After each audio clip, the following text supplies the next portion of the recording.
Hello everyone, welcome to our YouTube channel. हमारा आज का सेशन रिग्रेशन चैप्टर पे ही है। अब देखो, रिग्रेशन से रिलेटेड हमने सारे कॉन्सेप्ट तो डिस्कस कर लिए थे। अब इसके बहुत सारे एमसीक्यूज हमें डिस्कस करने हैं। तो एक क्लास हम अपलोड करेंगे थ्योरी बेस्ड एमसीक्यूज पे और एक क्लास अपलोड करेंगे न्यूमेरिकल बेस्ड एमसीक्यूज पे। तो ये जितने भी एमसीक्यूज होंगे ना, ये हर एक एग्जाम के लिए बहुत रेलेवेंट होंगे। फिर भले आप प्रिपरेशन करो सीए फाउंडेशन के लिए, सीएमए फाउंडेशन के लिए, SSC, CGL, UGC NET, MCom entrance exam, किसी भी कॉमर्स बेस्ड कॉम्पिटिटिव एग्जाम की बात करो तो ये सारे एमसीक्यूज आपके लिए बहुत इंपॉर्टेंट होंगे। तो रिग्रेशन के जितने भी इंपॉर्टेंट एमसीक्यूज थे related to theory and related to numerical, उनको हमने एक्यूमुलेट करके एक पर्टिकुलर क्लास बनाई है। एक क्लास हम अपलोड करेंगे थ्योरी बेस्ड एमसीक्यूज की और एक क्लास अपलोड करेंगे न्यूमेरिकल बेस्ड एमसीक्यूज की।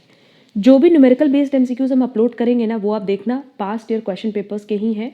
तो 100% चांसेस हैं कि वहाँ से क्वेश्चंस आ सकते हैं। तो चलो फिर जल्दी से अपना आज का सेशन स्टार्ट करते हैं, जहाँ हम लोग थ्योरी बेस्ड एमसीक्यूज डिस्कस करने वाले हैं रिलेटेड टू रिग्रेशन चैप्टर। हमारे पास सबसे पहला क्वेश्चन है, the line x is equal to a plus B y represents the regression equation of. ये कौन सा रिग्रेशन इक्वेशन है? x1y और y1x। No doubt x1y। क्यों? क्योंकि यहाँ पे x डिपेंडेंट है ऑन y। y किस तरह का वेरिएबल है? इंडिपेंडेंट वेरिएबल है। जो भी आप y की वैल्यू रखोगे उसी के बेसिस पे आप x की वैल्यू डिराइव कर सकते हो। तो ये जो लाइन है, ये किसका रिग्रेशन इक्वेशन है? x1y का। एंड जब लिखा है y is equal to a plus B x, तो ये है y1x का। Next, the regression coefficients are 0 if r is equal to. अब देखो क्वेश्चन में हमसे कह रहा है कि bxy एंड byx, ये दोनों 0 कब होगा? जब r 0 होगा। क्लियर? तो करेक्ट आंसर होगा D, 0। byx is called regression coefficient of. ये भी हमने बताया था कि अगर byx लिखा है तो ये है y ऑन x, यहाँ y डिपेंडेंट है ऑन x, तो करेक्ट आंसर होगा b, y on x।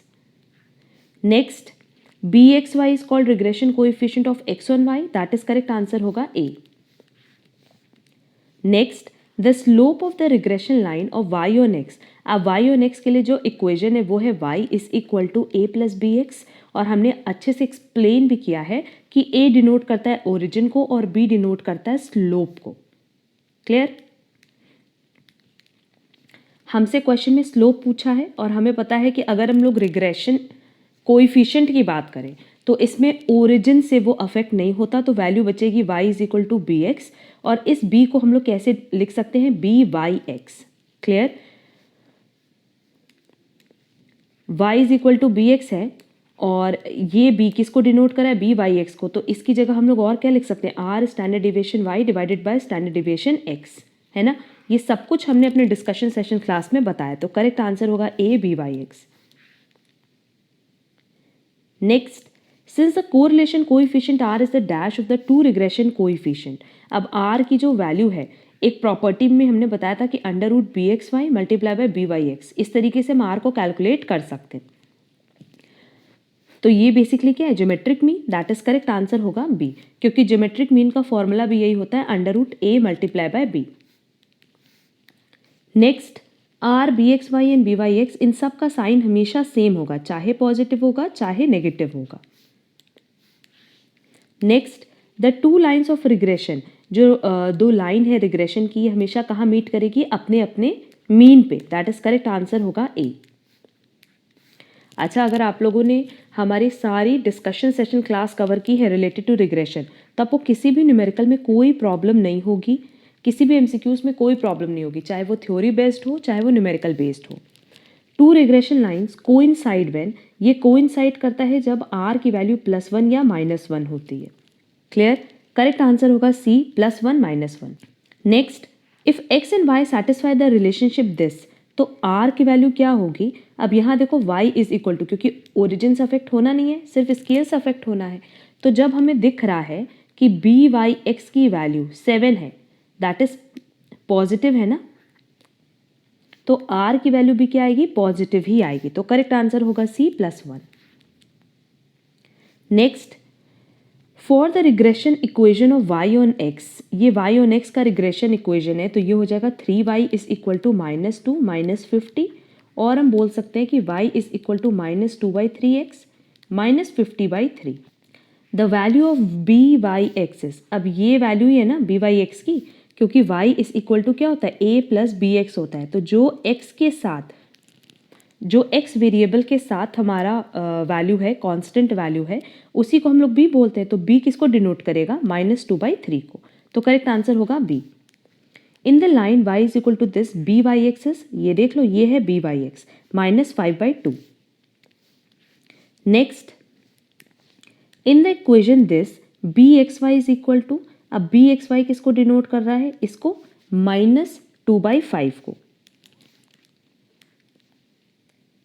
Next, if two regression lines are this and this then mean x mean y are respectively. हमने बताया कि अगर हम लोग मीन की बात करें तो मीन की एक बेसिक प्रॉपर्टी ये थी कि ये ओरिजिन से भी अफेक्ट होता है एज वेल एज स्केल से भी अफेक्ट होता है। तो हम ये मान लेंगे कि यहाँ जो एक्स वाई और यहाँ जो एक्स वाई लिखा है वो मीन एक्स मीन वाई है। एंड इन दोनों इक्वेशन को इक्वेट करने के लिए, ये 2x है ना, तो फर्स्ट इक्वेशन को हम लोग मल्टीप्लाई कर देते हैं 2 से। तो ये हो जाएगा 2 mean x plus 6 mean y is equal to 14। 2 mean x plus 5 mean y is equal to 12। Minus कर दो, ये कट हो जाएगा, x की वैल्यू कट हो जाएगी मीन x की, और मीन y कितना बच जाएगा 2। तो हमारे पास मीन y की वैल्यू आ गई, और ये सिर्फ और सिर्फ ऑप्शन बी में दिया है, तो हमें मीन x की वैल्यू कैलकुलेट करने की ज़रूरत नहीं है। Next, out of the two lines of regression given by this and this the regression line of x on y is, अब आपको बताना है कि ये first equation x on y है या second equation x on y है। और इस सेम कॉन्सेप्ट पे हमने ऑलरेडी डिस्कशन किया हुआ है। तो देख लो, मान लेते हैं कि first equation x on y है, तो x इज इक्वल टू क्या हो जाएगा -2y, और सेकेंड इक्वेशन बट ऑब्वियस क्या हो जाएगा y ऑन x, तो ये आएगा -2/3x। दोनों ही माइनस में है तो ठीक है, एक 1 से ज़्यादा है एक 1 से कम है ये भी ठीक है। तो r इज इक्वल टू क्या हो जाएगा √2 मल्टीप्लाई बाय 2/3 और माइनस √4/3। जब आप इसको सॉल्व करोगे ना तो वैल्यू मोर देन 1 आएगी। और क्या r की वैल्यू मोर देन 1 आ सकती है? नहीं, r की वैल्यू हमेशा -1 टू +1 के बीच में लाई करेगी। तो अब हम ये चेक कर लेते हैं, ये मानते हैं कि ये y ऑन x है और ये मानते हैं कि second equation x on y है। अगर ये y ऑन x है तो 2y कितना हो जाएगा -x, और y is equal to -1/2x। और ये मान लेते हैं कि x ऑन y है तो 2x is equal to -3y और x is equal to -3/2y। देखो दोनों ही माइनस है, एक 1 से ज़्यादा है एक 1 से कम है। अब r की वैल्यू निकाल लो, ये हो जाएगा 1/2 मल्टीप्लाई बाय 3/2 और -√3/4। अब जब हम इसको सॉल्व करेंगे तो वैल्यू लेस देन 1 आएगी। मतलब क्या है कि सेकेंड इक्वेशन हमारा x ऑन y है, जो कि हमसे क्वेश्चन में पूछा था। तो करेक्ट आंसर क्या होगा ए। कई बार क्या होता है ना कि दोनों ही इक्वेशन x ऑन y भी नहीं होता, y ऑन x भी नहीं होता, तो उस केस में आंसर क्या करते थे, given lines can not B regression lines. Next, if the coefficient of correlation between two variables is, मतलब r की वैल्यू कितनी दी है -0.2, तो coefficient of determination that is r square कितना हो जाएगा -0.2 का स्क्वायर।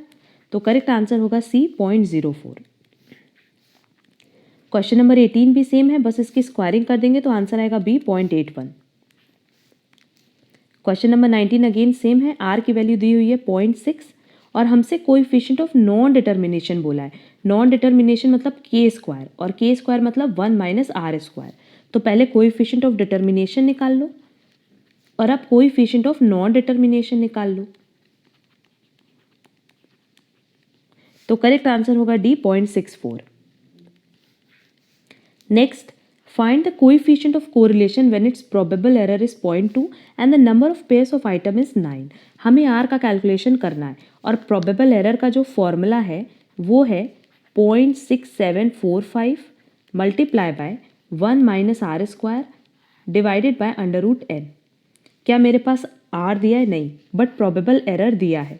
तो ये हो जाएगा 0.2 is equal to 0.6745 multiply by 1 - r square और √n मतलब √9 दैट इज 3। बहुत सारे स्टूडेंट्स को इसको सॉल्व करने में प्रॉब्लम होती है, तो पहले 3 को इधर ले जाना, 0.2 से मल्टीप्लाई कर देना और फिर इस पोर्शन को यहाँ डिनोमिनेटर मिला के इसे डिवाइड कर देना। तो 0.6 डिवाइडेड बाय 0.6745, इस पूरे को सॉल्व करने पे वैल्यू आएगी 0.8895।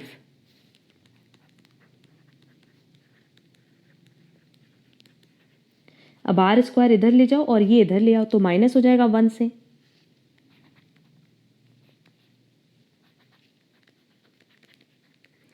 और क्योंकि क्वेश्चन में हमसे आर स्क्वायर नहीं पूछा है, आर पूछा है, तो बस आर कैलकुलेट कर लो। यह आएगा 0.3319 और इसको हम राउंड ऑफ करेंगे तो 0.332, दैट इज करेक्ट आंसर होगा बी।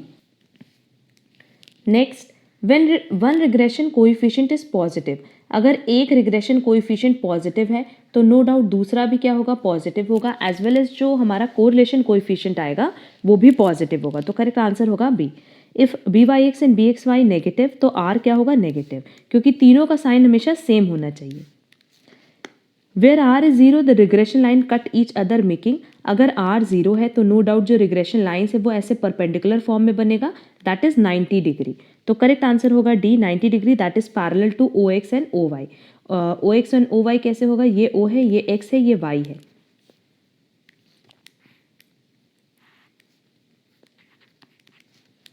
क्योंकि देखो इस तरीके से परपेंडिकुलर बनेगा तो ये parallel to O X O Y हो गया। Next, the line this is the regression equation of, ये किसका रिग्रेशन इक्वेशन है, वाई ऑन एक्स का, जो कि दिख रहा है, तो करेक्ट आंसर होगा A Y on X. Next, X is equal to this, that is 31 divided by 6 minus Y by 6, तो ये हो गया एक्स ऑन वाई। जो मेंशन किया है उसके अकॉर्डिंग हम बता रहे हैं कि रिग्रेशन इक्वेशन किसका है। अब यहाँ देखो हमारे पास दो रिग्रेशन इक्वेशन दिया हुआ है, then find the value of mean of X and mean of Y. बहुत ही सिंपली हम लोग मीन कैलकुलेट कर सकते हैं।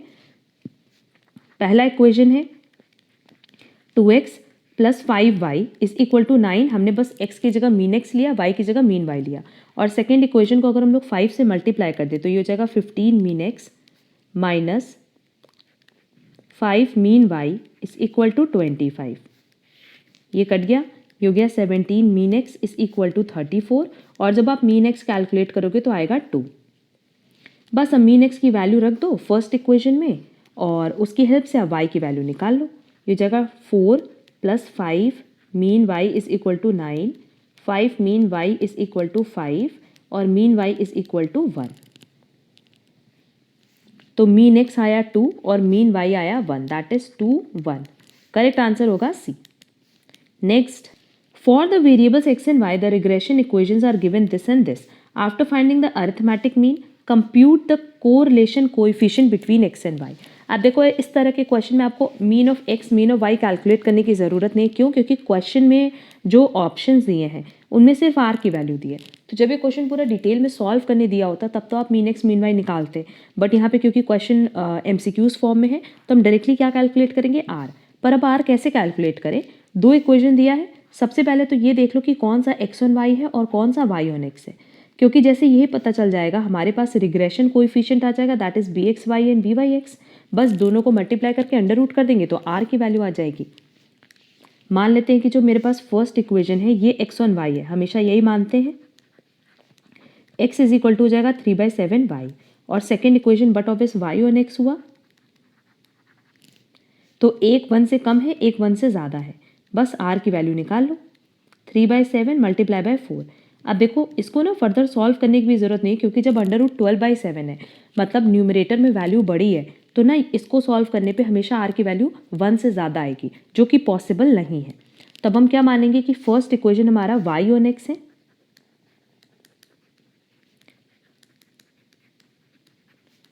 और second equation x on y है। तो क्या हम r कैलकुलेट कर सकते हैं, हाँ कर सकते हैं। अभी हो जाएगा 7/3 मल्टीप्लाई बाय 1/4 और 7/12, तो अब आंसर करेक्ट आएगा। देखो एक 1 से ज़्यादा एक 1 से कम है और दोनों ही पॉजिटिव है, तो इसका मतलब फर्स्ट इक्वेशन हमारा क्या है, y ऑन x, और सेकेंड इक्वेशन है x ऑन y, और इसको फर्दर सॉल्व करके आंसर आएगा 0.7638, तो करेक्ट आंसर होगा B. Next, given the following data, coefficient of correlation दिया है, what is the most likely value of y when x is given, तो ये y ऑन x है, simply y minus mean is equal to, variance दिया है r दिया है, तो r standard deviation y divided by standard deviation x, क्यों, क्योंकि यहाँ पे byx हमें लिखना था, और x माइनस मीन x, देखो मीन x दिया है 80, क्या मेरे पास सबकी वैल्यू दी है? हाँ दी है। यहाँ पे देखो y माइनस मीन y दिया है 8 इज इक्वल टू r दिया है 0.6, स्टैंडर्ड डिविएशन y दिया है 3, स्टैंडर्ड डिविएशन x दिया है 2, x दिया हुआ है हमारे पास 90 और मीन x दिया है 80। बस आप इसको सॉल्व कर लो, आंसर आ जाएगा। इसको सॉल्व करने पे हमारे पास y की जो वैल्यू आएगी वो आएगी 17 और यहाँ ऑप्शन डी 17 है, तो करेक्ट आंसर होगा D. Next, regression analysis is concerned with measuring the extent of association between two variables, establishing a mathematical relationship between two variables, predicting the value of the dependent variable for a given value of the independent variable। अब अगर हम लोग regression analysis की बात करें तो किस extent तक दो वेरिएबल आपस में जुड़े हुए हैं, ये कभी भी रिग्रेशन नहीं बताता, ये कोरिलेशन बताता है, ठीक है ना। दो वेरिएबल्स के बीच में या हम कह सकते हैं दो वेरिएबल्स आपस में किस लेवल पे एसोसिएटेड है, किस एक्सटेंट तक एसोसिएटेड है, वो रिग्रेशन नहीं बताता, वो कोरिलेशन बताता है। बट रिग्रेशन मैथमेटिकल रिलेशनशिप भी बताता है और प्रिडिक्ट भी करता है उस वैल्यू को जो कि हम इंडिपेंडेंट वेरिएबल के अकॉर्डिंग कैलकुलेट कर पाए। तो करेक्ट आंसर होगा D, both B and C.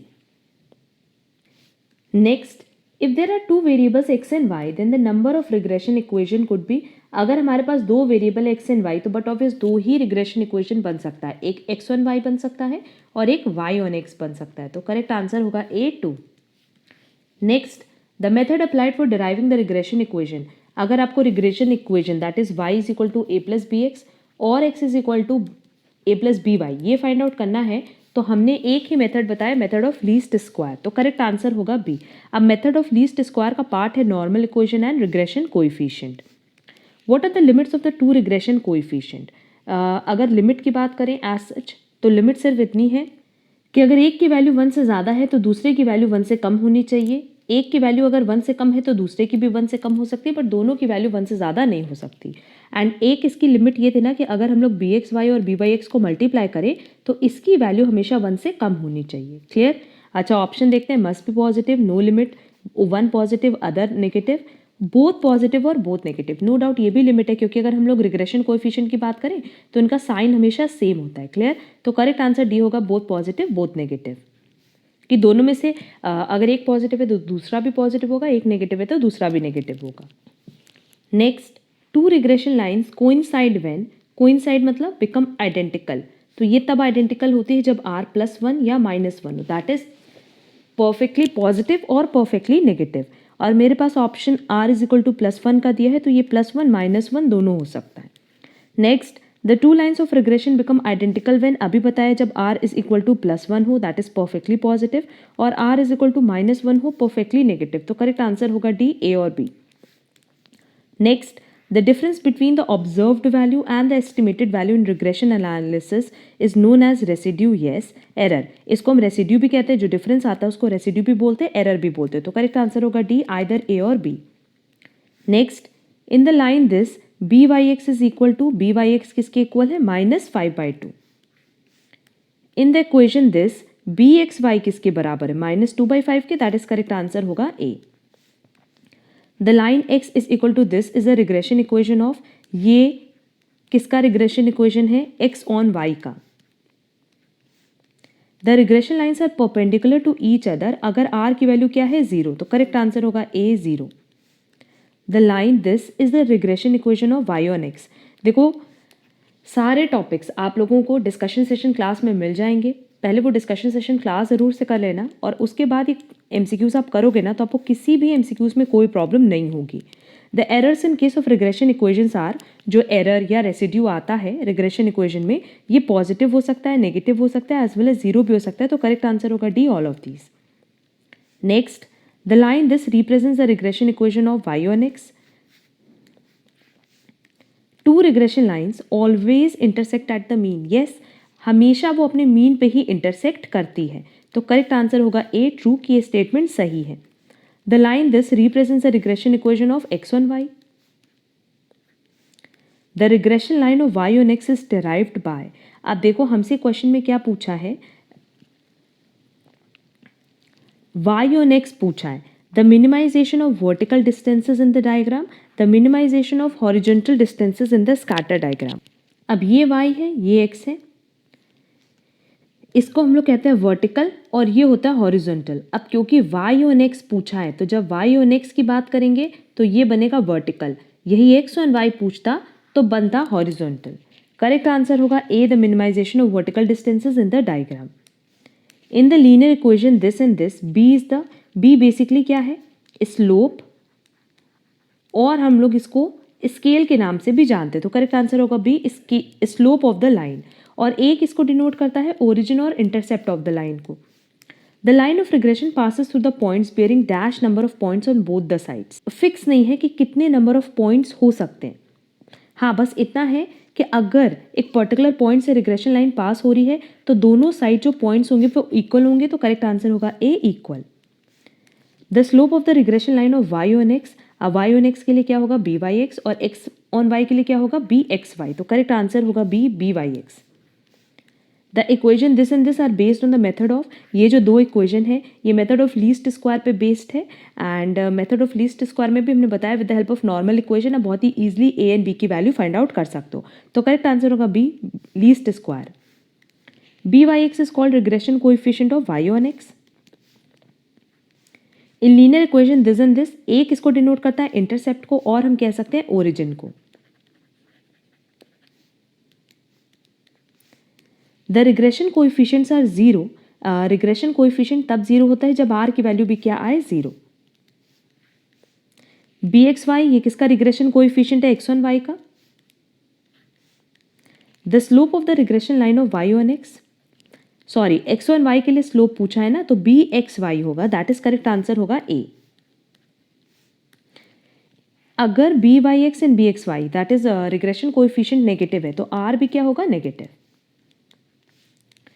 For the regression equation of Y on x the value of B Y x is, अब देखो ये वाई ऑन एक्स है तो ये हो जाएगा 3y is equal to -2x और y is equal to -2/3x, तो बी वाई एक्स क्या हो गया -2/3, दैट इज करेक्ट आंसर होगा बी।